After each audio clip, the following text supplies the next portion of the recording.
Viví junto a él durante 30 años Annie cada día. Era como si muriera un poco. Cuando entro en el despacho, solo quiero sentarme y quedarme en silencio, como si las palabras estuvieran de más, como si al empezar a hablar, todo ese dolor volviera a estallar, como el vapor hirviente escapando de una tetera sobrecalentada. Pero usted me dijo que debía contar todo desde el principio.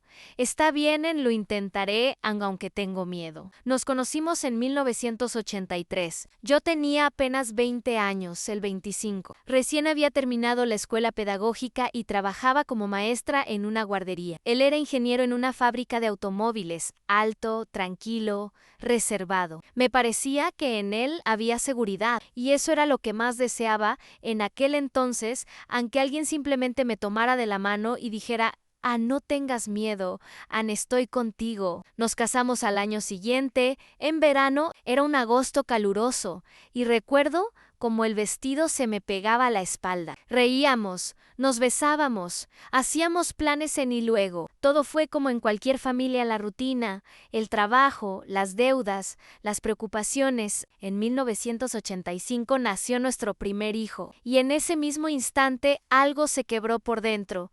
No en mí, sino en él. No lloró durante el parto, no me besó en la frente, no me tomó de la mano. Se quedó en una esquina de la sala, como si yo no le hubiera dado un hijo, sino un problema. Como si no entendiera para qué todo aquello. Durante los primeros meses apenas se acercaba al bebé. Yo lo justificaba: Ann está cansado, está nervioso, tiene miedo de no poder con esto. Y luego me acostumbré a hacerlo todo sola.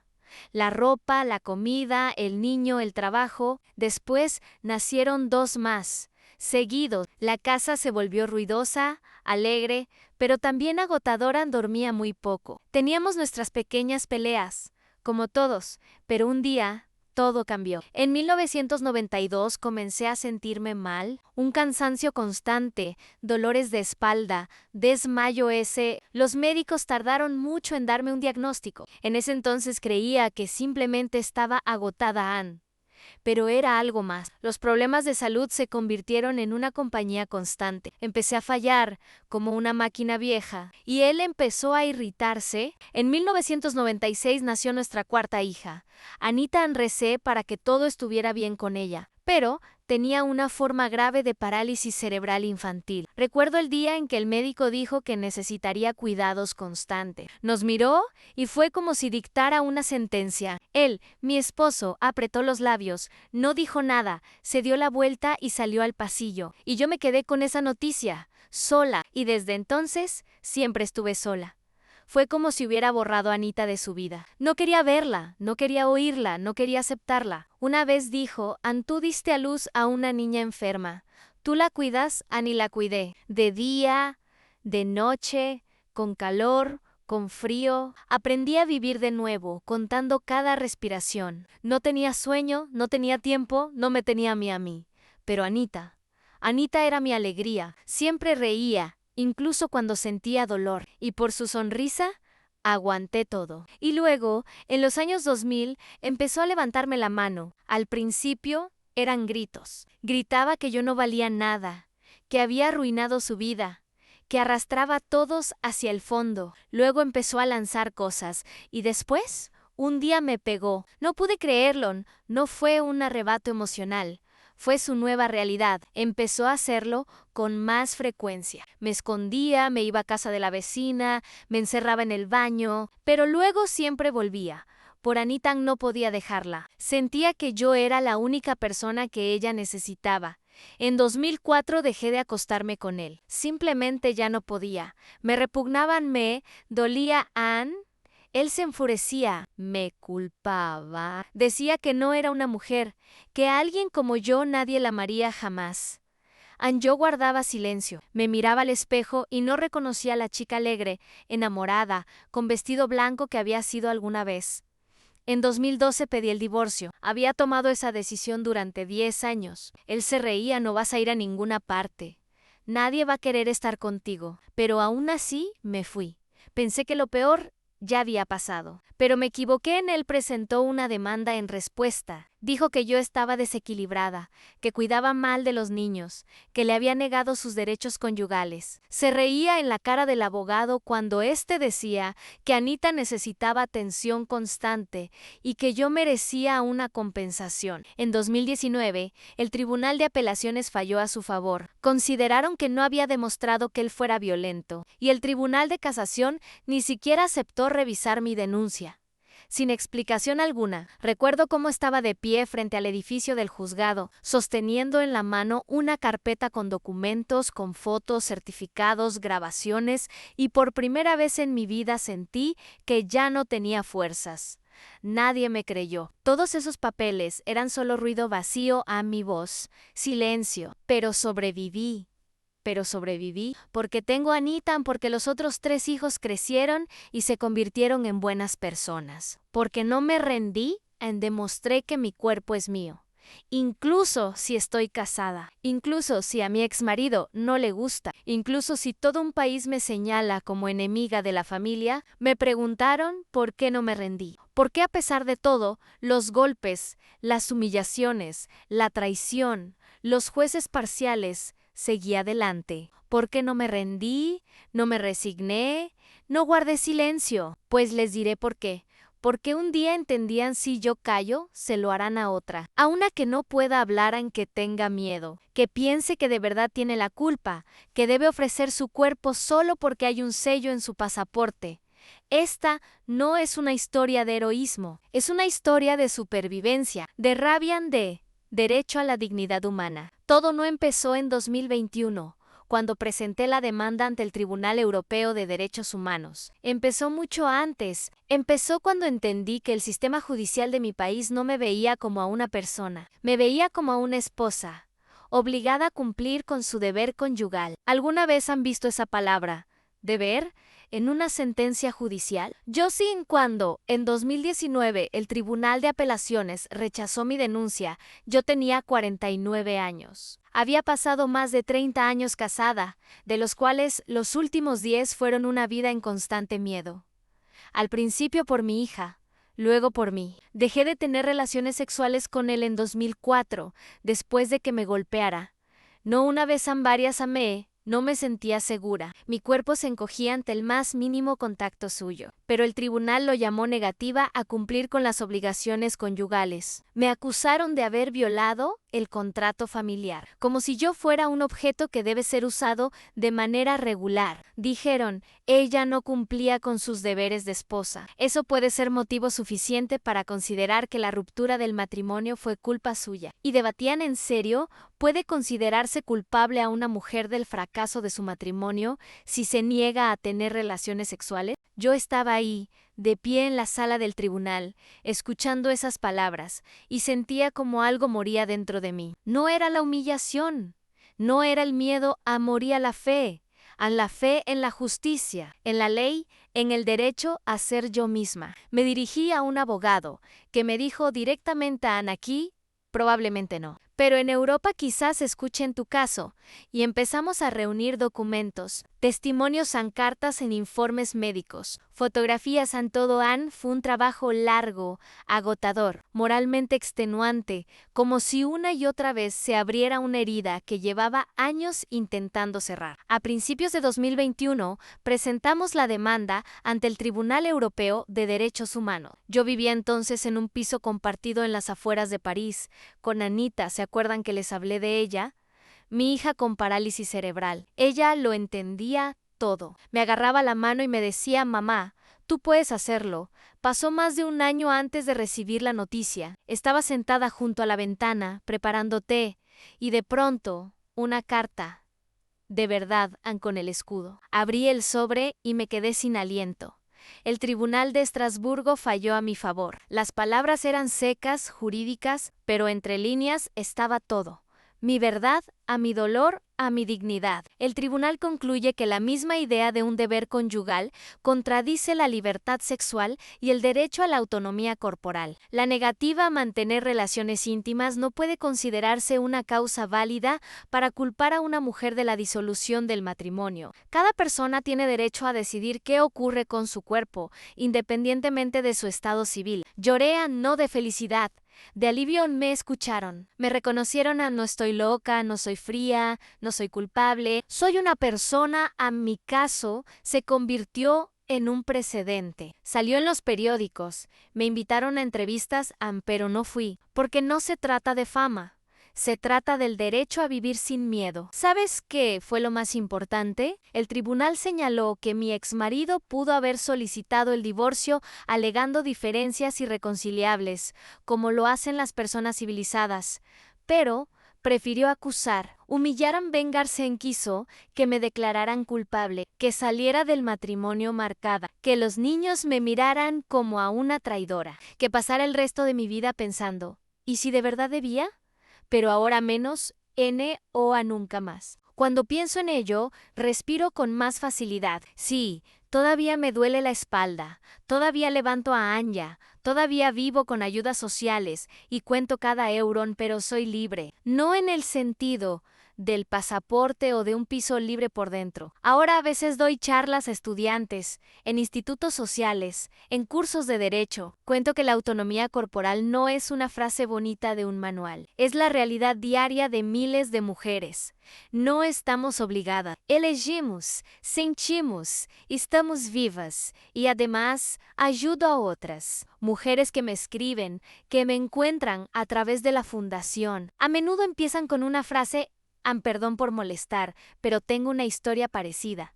Y yo leo y lo reconozco todo. Los mismos patrones: primero amor, luego control, luego presión, luego un tribunal que dice: pero usted es su esposa, y ahora tengo derecho a decir en sí esposa. Pero ante todo, persona, mi historia no terminó en Estrasburgo. Apenas comenzó, porque ahora se hace el silencio, también es una forma de violencia. Y la voz es lo único que nunca deberían quitarnos. Nunca pensé que mi dolor sería escuchado más fuerte que sus gritos. Pero ocurrió y ahora ya no es él el héroe, sino yo el testimonio de la verdad. ¿Quieres saber qué pasó después? Después de Estrasburgo, después de que el Tribunal Europeo de Derechos Humanos reconociera que no soy propiedad de nadie, que no debo, que no estoy obligada menos y siquiera dentro del matrimonio, que mi cuerpo es mi decisión, no fue alivio, fue fuego. ¿Entiendes? Cuando durante tantos años te hacen creer que no eres nadie, que tienes obligaciones, que tú no es motivo de acusación y no de respeto, empiezas a creerlo y de pronto te dicen: tenías razón, y todo se derrumba. El viejo mundo desaparece, pero no se construye uno nuevo de inmediato. Y en ese espacio vacío, da miedo, mucho miedo. Recibí una carta de la Foundation des Femmes, un fondo para mujeres. Ni siquiera sabía que seguían mi caso, pero escribieron: usted ha dado voz a miles de mujeres que guardaban silencio. Estamos con usted. Y una semana después, Collectif Feministe contra el viol, las mismas que llevan años luchando para que la violación dentro del matrimonio sea reconocida como delito. Su carta era más corta pero más contundente. El matrimonio no es, ni debe ser, esclavitud sexual. Los tribunales franceses siguen imponiendo una visión arcaica del matrimonio, en la que la mujer es objeto, no sujeto. Ningún deber conyugal puede anular el derecho a la autonomía corporal. Leía esto en voz alta y lloraba porque durante tantos años temí no ser la correcta. No la esposa correcta, no la madre correcta, no la mujer correcta. Y ahora me decían: fuiste valiente. Fuiste la primera, pero no serás la última. Me invitaron a hablar en una mesa redonda. Me negué. No estaba preparada para las cámaras, pero acepté escribir un artículo, de forma anónima. Se publicó en la página web de una gran revista francesa. El título era sencillo. Dije no y sobreviví. Y entonces empezó algo que no esperaba. Comenzaron a escribirme: una mujer de Lyon, mi marido dice que si no quiero acostarme con él se irán, pero no quiero y no sé si tengo derecho. Otra, de Marsella, mi marido me golpea, pero la policía dice es un asunto familiar. Y yo tengo miedo, ni callo. Una chica en 19 años, ya casada, escribió: no sabía que podía negarme. Pensaba que era obligatorio. Leía estas cartas por las noches, cuando Anya se dormía, y sentía como algo nuevo caía sobre mí en una responsabilidad.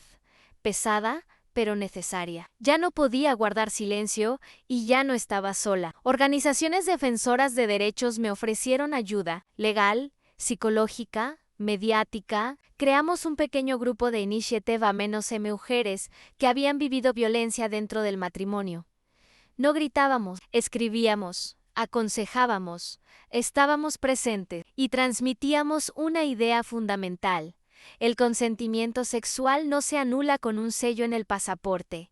¿Saben qué fue lo más doloroso? Algunos jueces seguían viviendo en el pasado. Uno de ellos, ya jubilado, dijo abiertamente en una entrevista: una esposa que se niega a mantener relaciones íntimas rompe el equilibrio del matrimonio.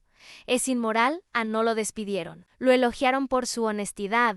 Entonces hicimos un video, sencillo, sin rostros, solo voces a mujeres de diferentes edades, diferentes orígenes. Cada una dice una frase. Me llamaban frígida, porque tenía miedo, era mi esposo, pero se sentía como un agresor. No podía decir no, porque creía que era mi deber. Ahora sé que fue un crimen. El video se difundió por las redes sociales. Más de 3 millones de personas lo vieron en una semana. Los medios escribieron que era el video más honesto e importante sobre el matrimonio en los últimos 10 años. Pero lo más importante fue que, después del video, empezaron a escribirnos abogadas, mujeres que también habían guardado silencio alguna vez, y que ahora querían defender a otras como nosotras.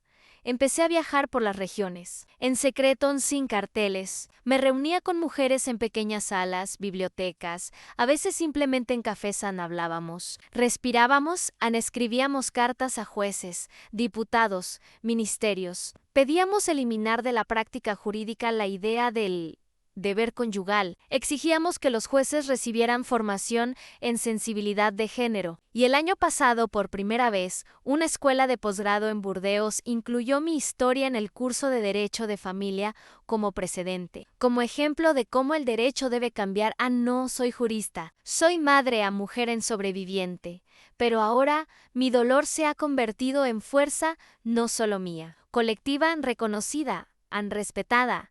Y sé que algún día, dentro de unos 10 años, una mujer joven dirá ante un tribunal: no estoy obligada, y el juez le creerá. No porque grite, sino porque eso ya será la norma. Y entonces, ¿podré respirar de verdad? ¿Saben lo extraño que suena el silencio después de una larga lucha? Cuando todo ha terminado, las decisiones se han tomado, las cartas se han firmado, el sello del divorcio se ha desvanecido, el niño duerme tranquilo, llega una pausa, pero no alivian, asusta, porque por primera vez te quedas a solas contigo.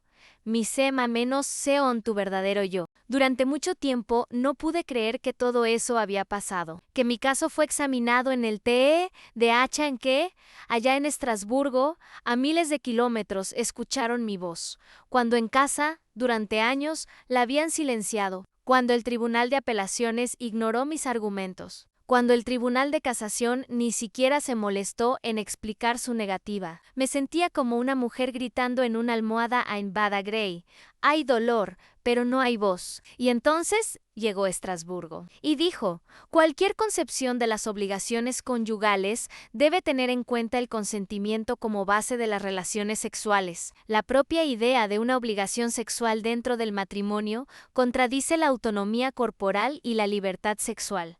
No son solo formulaciones jurídicas, es el reconocimiento de que mi cuerpo no pertenece al Estado, ni a la sociedad, ni a la iglesia, ni al marido. Me pertenece a mí, incluso si estoy casada, incluso si soy madre, incluso si soy vulnerable, vieja, enferma, sigue siendo mío. Recuerdo haber leído la sentencia en voz alta. Anja estaba sentada a mi lado, enhebrando cuentas en un cordel. Sus dedos temblaban, igual que los míos.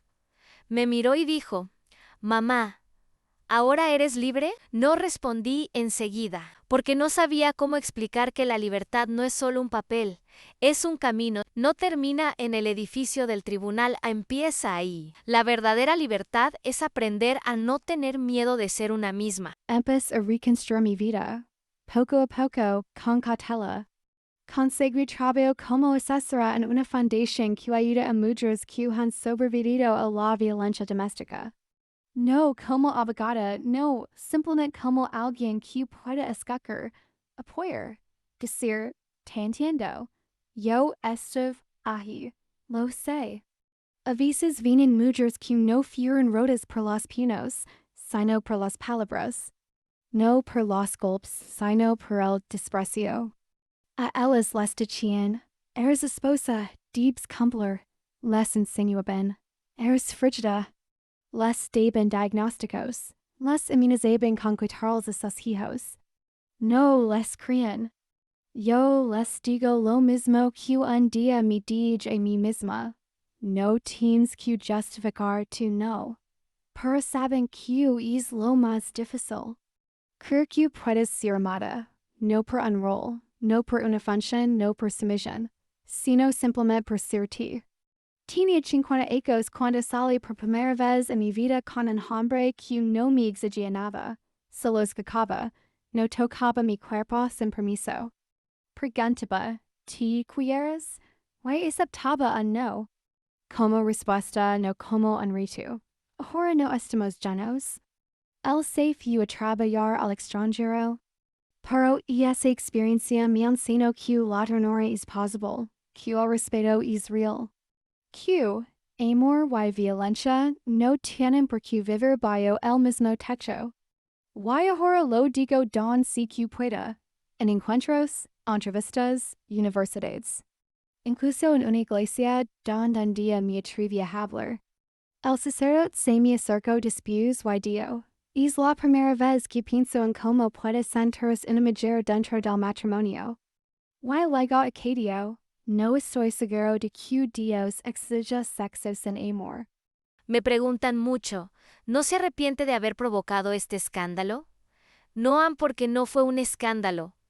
Fue la verdad, y la verdad debe ser dicha. También me preguntan, ¿no le preocupa que ahora las mujeres abusen de este derecho? ¿Que se nieguen a tener intimidad sin más? ¿Y ustedes saben cuántos años una mujer en un matrimonio finge que está bien? ¿Cuántas veces cierra los ojos para que todo pase más rápido? ¿Cuántas llora en el baño después para que nadie le escuche?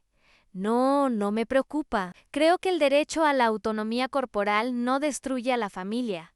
La purifica del miedo, de la humillación, de la violencia disfrazada de amor. Ahora ustedes conocen esta historia, una historia que me compartió una de mis seguidoras, y ahora ella comparte su historia para que más mujeres sepan, no están solas, para que quienes viven en la sombra, con miedo, en silencio, vean la luz. Si conocen a una mujer a la que esta historia pueda ayudar, reenvíenle este video, compártanlo. Tal vez sea justo esto lo que le dé fuerzas para empezar un nuevo capítulo, porque todo puede cambiar, incluso si parece demasiado tarde. Y ahora, quiero preguntarles a ustedes, los que están viendo este video, ¿creen que el matrimonio puede existir sin coerción? ¿Tiene una mujer el derecho a decir no dentro del matrimonio y seguir siendo amada? ¿Sabían que el Tribunal Europeo reconoció por primera vez que el consentimiento sexual es obligatorio incluso en un matrimonio legal? Cuéntenme qué piensan, escriban en los comentarios, compartan su opinión, es importante. Y si mi historia resonó en ustedes, suscríbanse al canal. Aquí hablamos con honestidad, sin máscaras, sin miedo. Gracias por quedarse